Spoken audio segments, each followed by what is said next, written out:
Hello, friends! Today we're going to build a bug hotel.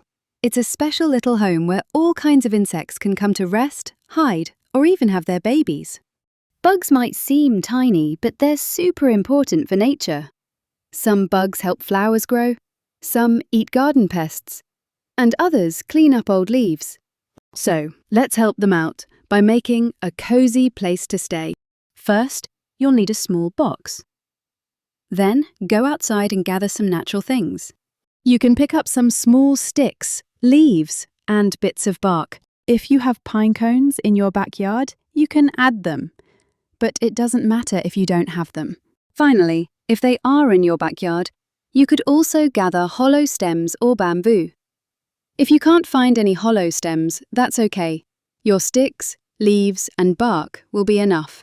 Pack the things you have found into your box.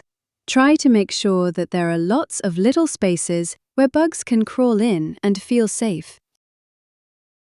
Now, place your hotel somewhere shady and quiet in your yard or garden. Then, wait and watch. You might see ladybugs, beetles, spiders, or even bees moving in. Don't worry, most of these bugs are friendly and helpful.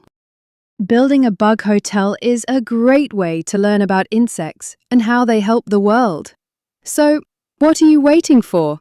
Let's get building!